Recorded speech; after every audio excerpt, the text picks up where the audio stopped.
Good morning. Welcome students. मेरा last discussion अभी तक ऑपरेटर्स पे चल रहा था, टोकन्स पे चल रहा था। We have discuss assignment operator, we have discussed mathematical operators. अब हमें रिलेशनल ऑपरेटर्स की बात करनी है। As a name suggest, relation यानी एक कंपैरिजन जब हम स्टैब्लिश करते हैं, then we use these operators. As the name suggest, these operators are used for decision making. Keep in mind, decision making आप तब करते हो जब आप कोई comparison करते हो. So I have written, or whenever you have to take or compare two entities. जब भी आप दो entities को compare करते हो तो obviously वो entity छोटी है, बड़ी है, बराबर है, नहीं बराबर है, this kind of results may occur. So and in these kind of situations we apply the relational operators. अगर हम सिम्बल्स की बात करते हैं कि how to apply these operators, तो let's see the different symbols which we use for the comparison in Java. This is greater than, this is less than, greater than, equal to. Students इसमें ध्यान रखना है the sequence. We write greater than, equal to. We say this and we have to use this sign likewise only. That means पहले greater than का sign फिर equal to का sign. So greater than और को मैंने underline किया just to show that this is a collection of two conditions together, either greater or equal to. This is what it means. Then comes less than or equal to. Similarly अगर आप किन्हीं दो entities को compare कर रहे हो, if you are looking for कि ये एंटिटी जो है एक से छोटी है या बराबर है, अगर ऐसी सिचुएशन है देन यू यूज़ दिस वाला ऑपरेटर.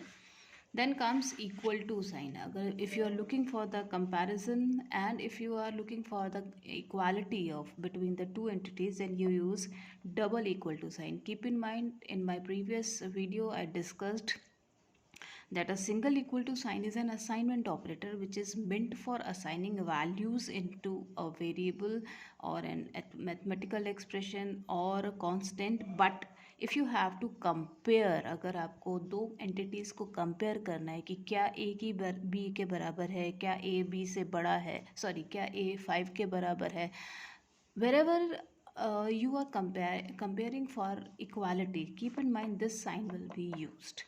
सिंगल इक्वल टू का मतलब हो जाता है असाइनमेंट और डबल इक्वल टू का मतलब होता है comparison. Then an exclamatory sign and equal to sign का मतलब होता है नॉट इक्वल्स टू. तो अगर आपको चेक करना है कि अगर एक्स वाई के बराबर नहीं है क्या, देन यू विल से कि this exclamatory sign and equal to which means not equal to. Relational operators का बहुत इंपॉर्टेंट रोल होता है हम लोग की प्रोग्रामिंग में, बिकॉज हमें बहुत बार कंडीशंस को चेक करना पड़ता है. तो we should know the different relational operators जो हमने अभी डिस्कस किए. They are 6 in number. Keep in mind they are 6 in number. और बहुत सीधा सा रूल है उनको समझने का या याद रखने का. Greater than, less than, greater than, equal to, less than, equal to, equals to और not equal to. These are the 6 relational operators only. इसके अलावा कोई relational operator अभी तो नहीं है. Now logical operators हमारी next category थे. लॉजिकल ऑपरेटर्स जो होते हैं they are used for with relational operators. ये बहुत इंपॉर्टेंट चीज़ है स्टूडेंट्स. कीप इन माइंड कि these are the only category of operators which can not be used independently. ये हमेशा रिलेशनल ऑपरेटर्स के ही साथ यूज़ होते हैं. इससे पहले कि जितने भी ऑपरेटर्स आपने पढ़े हैं, whether they were arithmetic operator और the assignment operator, any kind of operator, they, और इसके आगे भी हमारे पास इंक्रीमेंट डिक्रीमेंट ऑपरेटर है. सारे operators they are used independently. उनको किसी सहारे की ज़रूरत नहीं होती. But these are the only operators which are used in conjunction with the relational operators. और क्यों यूज़ होते हैं? बिकॉज अगर आपको एक से ज़्यादा कंडीशन को कंजक्ट करना है, एक से ज़्यादा कंडीशंस देनी है, उस केस में आपको लॉजिकल ऑपरेटर्स का यूज़ करना होता है, which will I will discuss later in my program. I will make it more clear. These are 3 numbers. और ये ध्यान रखिएगा, ये 3 जो नाम है ये तीनों नाम के ही लॉजिकल ऑपरेटर्स होते हैं और ये थ्रू आउट किसी भी प्रोग्रामिंग लैंग्वेज में होता है. It's not only for Java, it's valid for all the programming languages. और उनके पीछे भी रीज़न है. We have these 3 basic gates. अगर आपने से किसी को थोड़ा बहुत भी बूलियन आपने पढ़ा है तो you must be knowing we are having logic gates. और 3 ही बेसिक लॉजिक गेट्स होते हैं, एंड और नॉट. तो लेट्स डिस्कस. एंड जो होता है इसका मतलब होता है कि whenever we are applying and between the two conditions, that means both the conditions should be true. अगर दोनों कंडीशंस ट्रू हैं तभी हमारा फाइनल जो रिजल्ट होगा वो ट्रू के रिस्पेक्ट में रिस्पॉन्ड करेगा। फॉर एग्ज़ाम्पल अगर मैं आपसे कहती हूँ कि अगर आपके फिज़िक्स में 90 से अबव है और केमिस्ट्री में 90 से अबव है तब मैं आपको कंप्यूटर साइंस दूंगी, this stream will be assigned to you. So that means if both the subjects are having more than 90, then only you can be applied, then only you can be get admission in CS stream. तो both the condition, दो conditions हैं physics में 90 से above और chemistry में, this or is not either, this or is a must कि दोनों में 90 से above होना चाहिए। Then we have और का मतलब यहाँ पे है either of the. Either of the का मतलब होता है कोई भी एक कंडीशन अगर ट्रू होगी तो हमारे फेवर में हो जाएगी। अभी अभी मैंने एक एग्जांपल दिया कि CS स्ट्रीम के लिए फिजिक्स में भी 90 से अबव और केमिस्ट्री में भी 90 से अबव अगर ये कंडीशन थी तो then I was talking about and, जो एक मस्ट हो जाता है। But if I replace and with or, इसका मतलब है या तो फिज़िक्स में 90 से अबव हों या केमिस्ट्री में 90 से अबव हों, या अगर दोनों में भी है तब तो हमारे फेवर में है ही है। बट प्रीवियस वाला ज़्यादा स्ट्रिक्ट था बिकॉज उसमें दोनों conditions should be true, but in this case either of the, so OR is more lenient. OR says if any of the condition is true I will favour in the true response. Then comes the last logical gate which is your not।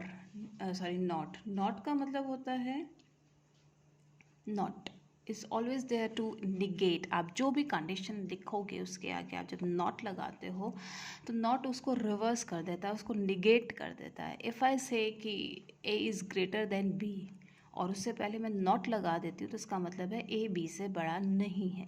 आप जो भी condition लगाओगे उसके आगे अगर आपने not लगा दिया तो नॉट इज सिंपली सेइंग कि तुम जो भी कहोगे मैं उसका उल्टा करूँगा। As the students mostly say do, the teacher जो भी कहता है उसका उल्टा करता है, तो they are actually negating the so I think now you can relate very easily. Anyways, it was just a jokes apart. Now comes the conditional operator. एक बहुत प्यारा सा ऑपरेटर होता है जावा में जिसको हम कंडीशनल ऑपरेटर कहते हैं। कंडीशनल ऑपरेटर का मतलब होता है, जैसा नाम से ही पता चलता है, कि किसी कंडीशन के लिए यूज़ होता है। आगे हम पढ़ेंगे स्टूडेंट्स कि हमारे पास कंडीशंस को डील करने के लिए इफ़ एल्स होता है, बट इफ़ एल्स में we can have multiple conditions, we can have multiple statements, we can have a block if the condition is true, we can have a block of statements if the condition is false.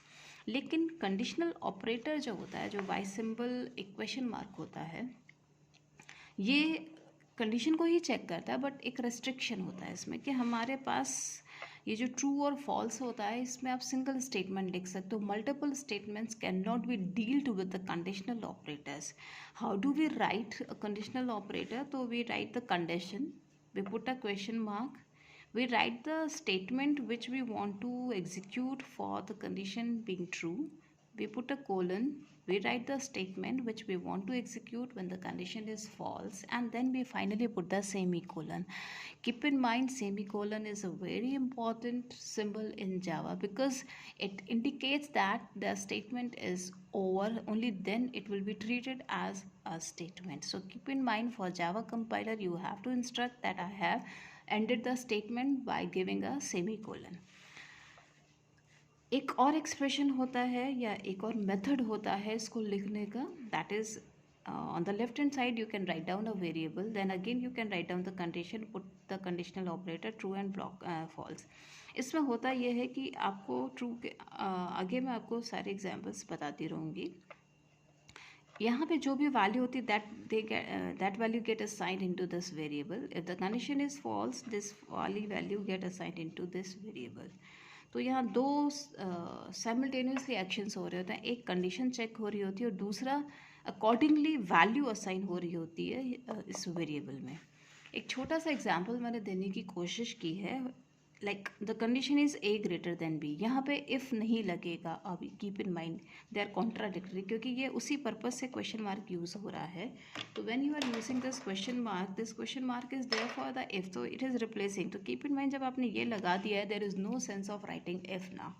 So this is the condition A greater than B. आपने conditional operator लगाया, then आपने simply print किया A की value को. तो you have given system dot out dot println ए. तो ए के value print हो जाएगी and your statement is over. यहाँ नहीं आएगा कंट्रोल.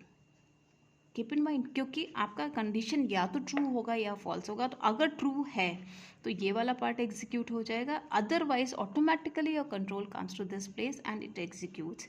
यहाँ पे कोई डाउट नहीं होगा सिस्टम को, कंपाइलर को. It takes the decision, but you have to, the thing is कि आपने सही लिखा हो. उसके लिए आपको यहाँ पे जो स्टेटमेंट लिखना है वो ट्रू के रिस्पेक्ट में, देन पुट अ कोलन. यहाँ पे सेमी कोलन नहीं होगा, सेमी कोलन इस जगह पे होगा, which indicate that your statement is over now. इसके बाद बहुत इंपॉर्टेंट है, क्योंकि हम बहुत जल्दी अपने प्रोग्रामिंग को शुरू करने वाले हैं. तो it's a very important thing that we should be aware of the data types. Data type students किसी भी लैंग्वेज की फ्लेक्सिबिलिटी को या रिजिडिटी को बताते हैं कि कितना रिजिड है या कितना फ्लेक्सिबल है. रिजिडिटी से मतलब होता है कि हम कितने रेस्ट्रिक्टेड वे में काम कर सकते हैं या कितने कंफर्ट वे में काम कर सकते हैं. तो जितने ज़्यादा हमारे पास डेटा टाइप्स होंगे उतने ही ज़्यादा हमारे पास पॉसिबिलिटी होगी, उतनी फ्लेक्सिबिलिटी होगी डिफरेंट वैल्यूज़ को मैनिपुलेट करने की. सो मैंने एक फ्लो चार्ट बनाया है डेटा टाइप्स ऑफ जावा. दो मेजर कैटेगरीज होती हैं, बेसिक या डिराइव्ड. आप इसको प्रिमिटिव या नॉन प्रिमिटिव भी कह सकते हो, कुछ ऑथर्स इसको ये लिखते हैं, but I do call them basic and derived. Basic में भी हमारे पास फिर दो कैटेगरीज आ जाती हैं, बूलियन एंड इंटीजर, या इंटीग्रल सॉरी, या इंटीजर भी आप कह सकते हो. तो basic, Boolean and integer. Boolean के अंदर एक ही आता है data type Boolean. Boolean is meant for true और फॉल्स. जब भी आपके पास किसी लॉजिकल स्टेटमेंट को दिया जाता है तो आप हमेशा ध्यान रखिए उसका आंसर हमेशा ट्रू या फॉल्स के रिस्पेक्ट में आएगा. तो ऐसे सिचुएशन में we use a boolean data type. Integer में कैरेक्टर और इंटीग्रल आते हैं. कैरेक्टर में char, this is the name of the data type which you will use in your program. Integral में हमारे पास दो ऑप्शंस आ जाते हैं, इंटीजर या फ्लोटिंग पॉइंट. इंटीजर का मतलब है जिसमें डेसिमल पार्ट नहीं होगा, which are purely integer values. And floating का मतलब होता है रियल वैल्यूज़ जिसमें डेसिमल भी आता है. दैट मीन्स इफ़ आई से आई हैव 70.66, तो ये हमारा फ्लोटिंग पॉइंट होता है. इफ़ आई से 75 only, this is my integer value. Integer values को हम 4 डेटा टाइप्स में यूज़ कर सकते हैं, ले सकते हैं. ये जो डिफरेंट डेटा टाइप्स आपके दिए गए हैं, आप में से सोच रहे होगे कि इंटीजर के लिए इतनी वैरायटी क्यों है. तो ये वैरायटी इस डिपेंड करती है इनकी मेमोरी रिक्वायरमेंट के हिसाब से. बाइट, शॉर्ट, आईएनटी, लॉन्ग, इनकी मेमोरी रिक्वायरमेंट्स डिफरेंट होती हैं. इसी वजह से आपके इनकी जो नीड होती है वो वैरी कर जाती है. Then comes the floating point. के साथ भी वही सिचुएशन हो जाता है कि फ्लोट और डबल, ये वो नाम है जो आप अपने प्रोग्राम में यूज़ करोगे to indicate that this variable should be of float, should contain a floating value. तो फ्लोट लेते हैं या डबल लेते हैं. ग्रेजुअली आप जैसे जैसे मूव करोगे प्रोग्राम की तरफ, मैं सारी चीज़ें और क्लियर करते जाऊँगी. आई कम टू डिराइव. डिराइव का मतलब होता है कि ये बेसिक डेटा टाइप्स के एक्सटेंडेड वर्जन हो जाते हैं या इन्हांस्ड वर्जन हो जाते हैं. इसमें हमारे पास स्ट्रिंग, एरे और क्लास, ये 3 डेटा टाइप्स होते हैं. ये वो नाम है स्टूडेंट्स जिनको हम प्रोग्राम्स में यूज़ करते हैं. फाइन. बस इसके बाद हमें ये जानना ज़रूरी हो जाता है जो हमारे प्रोग्रामिंग के लिए मस्ट होता है कि वेरिएबल क्या होता है. If you do not know what is a variable, we simply can not write a program. मैंने बहुत सिंपल सी डेफिनेशन लिखी हुई है कि वेरिएबल इज़ अ कंटेनर. एक जैसे एक बर्तन होता है, एक कंटेनर होता है where you put your values. So variable is a container which contains values for the future use. Future use का मतलब होता है कि आप अपने प्रोग्राम में यूज़ करते हो. लिटरल मीनिंग वेरिएबल का ये होता है कि which can vary its value, but in terms of programming we should say it varies its value during the execution of the program. This is a must, क्योंकि यहाँ पे इसका जो भी कंटेक्स्ट है या जो भी इसका रेलिवेंस है वो प्रोग्रामिंग से ही है. So it is a must that if we say that it varies its value, तो हमें ये बताना होगा during the execution of the program. Now comes the last topic for today's session, that is literal या constant. As the name suggests, constant का मतलब होता है जिसकी वैल्यू कांस्टेंट है, नॉट कांस्टेंट रहती है. There is a difference. Constant रहती है नहीं मैं बोल रही हूँ, कांस्टेंट है मेरे लिए, आपके लिए, XYZ किसी भी पर्सन के लिए, पूरे यूनिवर्स में, पूरे ग्लोब में. तो that value is known as constant, not the value which remains constant in a program. Try to understand the difference. ठीक है. So the value which remains constant, yeah, which is actually constant, the value which is constant and which is assigned to a variable is known as a constant, yeah, literal value. Like I said, A is 5. यहाँ पे 5 is a constant value. If I say B is Lucknow, then Lucknow is a constant value, which is a string which is consisting of alphabets LUCKNOW, and they can be identified by any person in the whole earth. LUCKNOW. ठीक है. In fact, अगर if I consider Lucknow as the name of the city, तो Lucknow is identified, can be identified by any person in this globe. So that is why it is a constant value. I hope आपको आज का video समझ में आया होगा, पसंद आया होगा. तो मैं नीरू निगम आज I must say tata, bye bye, good bye to everyone.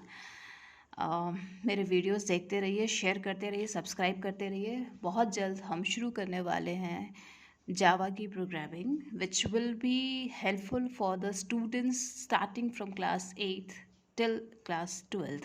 जिनको भी 12th में आ गए हैं और अभी भी बेसिक्स नहीं क्लियर हैं, तो आई एम अश्योरिंग यू कि मेरे वीडियोस अगर आप फॉलो अप करोगे तो definitely you will get a lot of help. All the confusions will be cleared.